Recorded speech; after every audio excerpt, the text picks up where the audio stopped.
Good day, everyone. Our research title is Proficiency of French Language Literacy of Tourism and Hospitality Management Students of Lemery Colleges. Introduction. Foreign language has significance in the tourism and hospitality industry. It is the necessary for future tourism and hospitality professionals to acquire foreign language competencies. In order to excel in the important for school to incorporate foreign language courses into tourism and hospitality programs curriculum. Background of the study. This study has been conducted to assess the proficiency in French language literacy of tourism and hospitality management students of Lemery Colleges.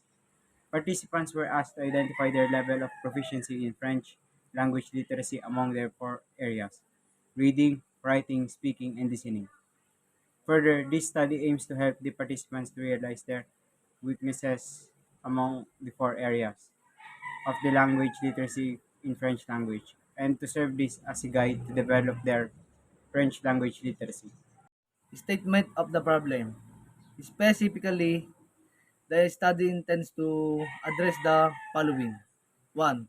What is the demographic profile of the respondents in terms of age, sex, year level? 2. What is the level of proficiency that measure the French language literacy of Bachelor of Science Tourism Management and Bachelor of Science Hospitality Management students? 1. Reading, writing, speaking, and listening. Is the third is there a significant difference between the respondents' assessment on the above mentioned variables when grouped according to profile variables? 4. What is recommendation may be proposed to improve French language literacy of Bachelor of Science in Tourism Management and Bachelor of Science in Hospitality Management students in Lemery Colleges? Theoretical framework. Language arts have traditionally focused on the four languages domains of listening, speaking, reading, and writing, including language conventions such as punctuation, spelling, and grammar usage. Recently, however, a broader view of literacy includes a wide range of skills and abilities related in reading, writing, listening, and speaking. In addition, ongoing innovations in technology have brought forth novel ways in how people make meaning. Thus, literacy also includes meaning from different modes of communication, as depicted in Figure 10.1. Theoretical framework. It is shown in the Figure 1.1 broader view of literacy of Common Core State Standards that the variable is the literacy and the subvariables are the reading, writing, speaking, and listening. Conceptual framework. Input. What is the demographic profile respondents in terms of age, sex, year level? Number 2. What is the level of proficiency? The, the French language, literacy of tourism, and hospitality management students in terms of reading, writing, speaking, and listening. Process. Scripted method. Analysis of data through survey, questionnaire. Output.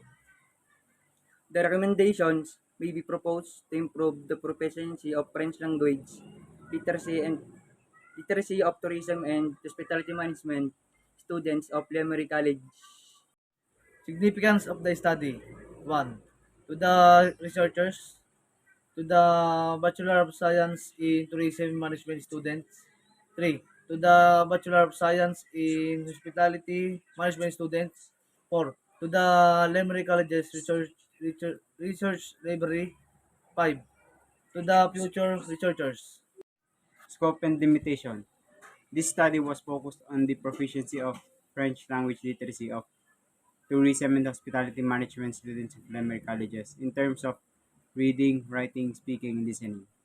The researchers need to determine how French language literacy may affect the lives of tourism and hospitality students.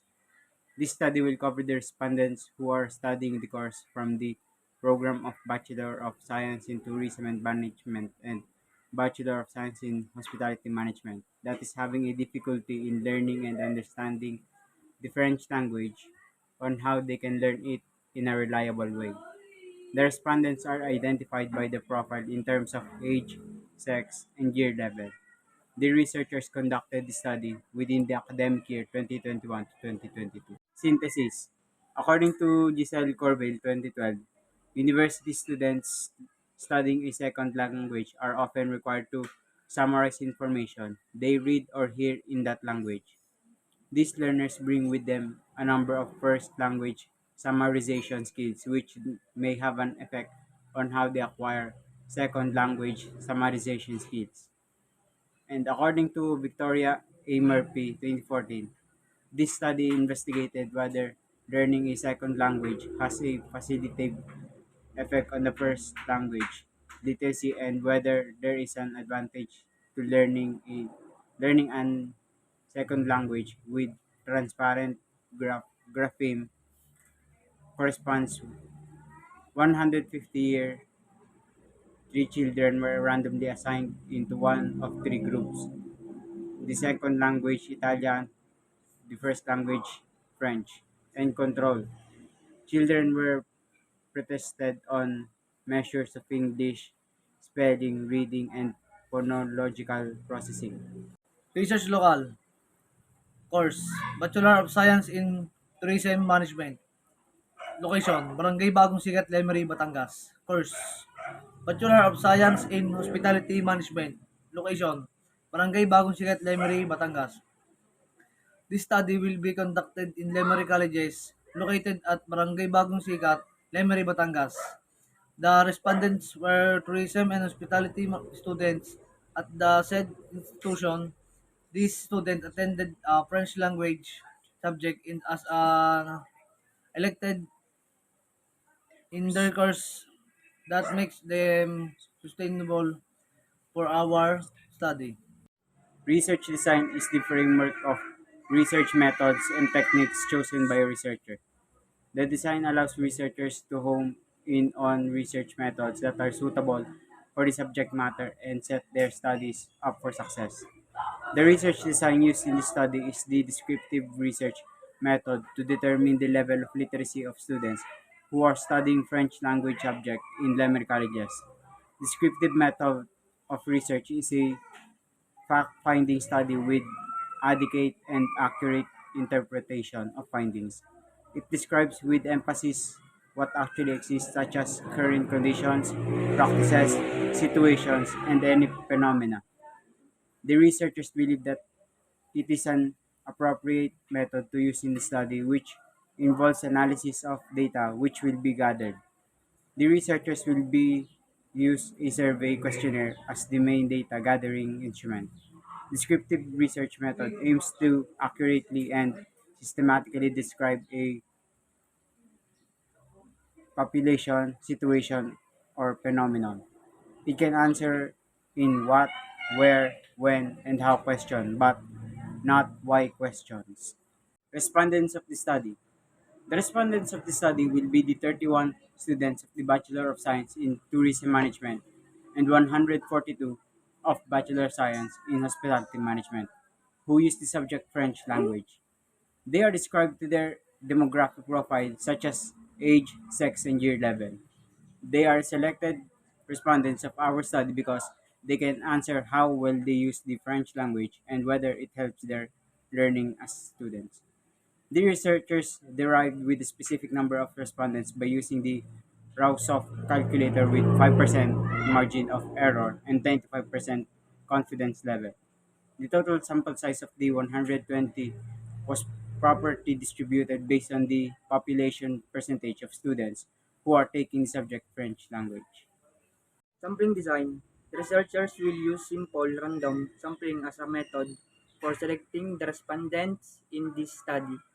This method is a sampling that involves the division of a population into smaller subgroups and will be used to ensure a relatively equal representation of the variables for the study.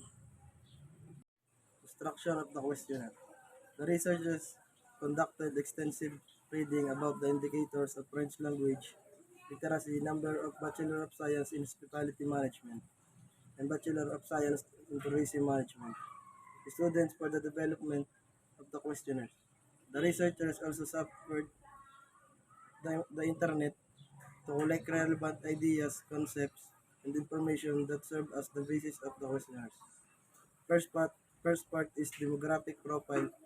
Second part is variable. Each variable has 5 sets of questions. Scoring of response. Likert scale. Excellent, above average, average, below average, very poor. Statistical treatment of data. The data gathered through the questionnaires were incorporated into a tally sheet so that the total number of responses in each item was easily interpreted and analyzed through frequency and percentage, weighted mean, independent t-test, and one-way analysis of variance. For the for the formulation, to get the percentage, multiply the multiply the frequency and the total number of population and multiply by the 100. To get the mean, multiple summation, observation, and the number of observation. Statistical treatment of data. Independent sample. This was used to determine if there is a significant difference on reading, writing, speaking, and listening when grouped according to age, sex, and year level, which were stated in Statement of the Problem 3 of Chapter 1. Analysis of variance. This was used to determine if there is a significant difference on reading, writing, speaking, and listening when grouped according to age, sex, and year level, which were stated in Statement of the Problem 3 of Chapter 1.